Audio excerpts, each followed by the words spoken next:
Welcome to Kidz Korner. I'm Ashleigh Morrison. Today, we are talking about hair trends for kids and young adults. With me, I have Jeffrey Barkley from Yellow Orange Salon.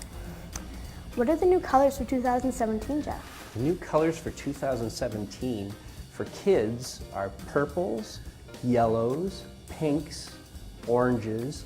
We have almost a rainbow of colors this year, actually this season. It's very exciting. So a lot of the kids are doing colors through their ombres, they're getting their roots colored different colors. It's really pretty, but it's exciting too because it gives people a chance to express how they feel about color and what colors suit them most. What do you think is the hardest color to do on a child's hair? Oh boy, I have to say one of the hardest colors to do is an ombre. Ombre is a technique where you're getting different tones coming through the hair. So as we pre-lighten the hair or bleach the hair lighter, after we've done that, we have to go through with whatever color they want to put in. And if somebody wants to see like a green to purple to blue, we have to learn how to infuse the colors or blend them into each other on each piece of hair. And it gets tricky because if you paint too far down with the colors, they blend and they turn into something else. Yeah, so it's challenging. Okay. Have you ever worked with a celebrity before, and if so, who was it? Oh boy. Years back I used to manage the spa up at Deerhurst, and that was when her name was Eileen, but now it's Shania Twain. So I got a chance to do her hair. She was very nice, a lot of fun. I was really nervous because she was already pretty big and doing all the shows up there. And that was a long time ago, but yeah, it was, I think, the top celebrity I've worked on before, yeah. When you did her hair, like what style did you do? She has naturally curly hair, and at the time she wasn't coloring it yet. And she wanted to see it kind of she liked her natural wave. She didn't want to lose that natural look, which really suited her. She had beautiful chestnut brown hair. So it was really about bringing out the curl and giving her lots of volume, because when she's on stage, she likes to move her hair around, and she said she likes to see it blowing in the wind. Sometimes they'd have fans near the stage, or just a lot of volume, really, and a lot of shine. Yeah. You've mentioned that you've done hair competitions before. Can you tell me about that? Oh boy, my hair competitions, I did live competitions for about 12 years nationally. So we would compete, or I would compete in Quebec, in Toronto, back and forth in different provinces. So those were the main staple for competing in hair competitions. I competed in evening elegance, which was putting long hair up. So it'd take about 12 months to practice and get one updo perfect. It had to be done in 30 minutes on stage, and there'd be usually about 30 to 50 other competitors. And so you want to make sure it's perfect or you lose, right? And you put in all that time and effort. I also competed internationally. I competed for the World Championships in bridal. So I competed in Las Vegas and Milan, and it was a lot of fun. Great experience. I learned a lot.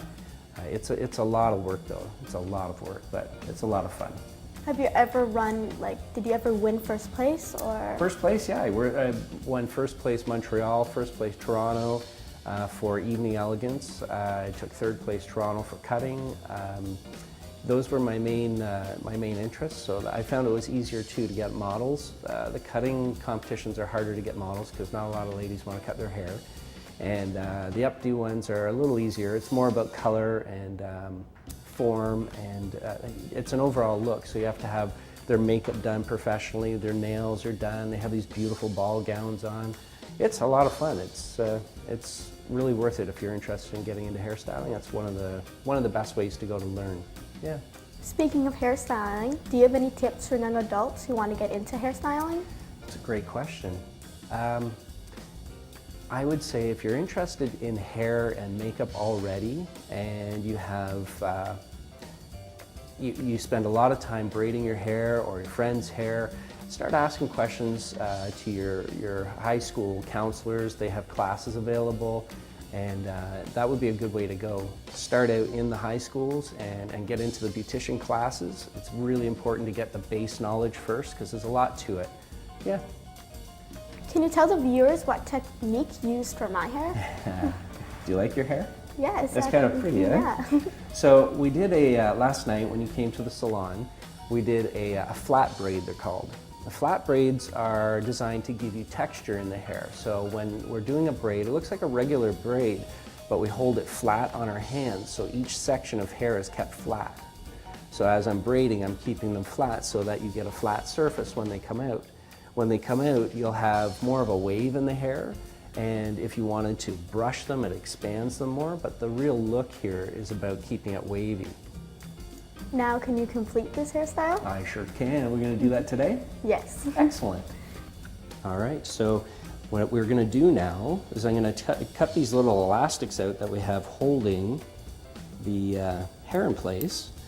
That way we can brush them out or pull them out so you can actually see a little bit of wave. But I'm also going to use a flat iron in there to flat the wave a little bit more. These a little tight. There we go. Have you ever had your hair braided before? I have. I get it from my aunts, but I never ever got braids all over my head. I usually just get a French braid. Oh, cool. So now to keep these flat, we don't just take them out too crazy. We want to unravel them, so to speak. So we keep that really soft wave. And you can see how everything's flat as I undo them, like so. And the sections I took 3 different sections through the sides of your hair because I didn't want the wave to kind of overpower your regular look, but we wanted to see kind of a beachy wave, which you kind of see happening here. There we go. And I brought along my flat iron just to really ensure that we get a really nice flat look. And I made sure that we had wave through the top there. So with that little bit of wave there, we can bend the ends in just so that they stay soft. And we can go ahead and take, for instance, one of these waves, and to continue that flat, we just go ahead through and keep the wave. We encourage the wave by pushing it towards the head. Great, take a look in the mirror. What do you think? Oh my God, this looks great. Thank Fun. you. Yeah. Thank you for doing my hair, Jeff. Bye for now.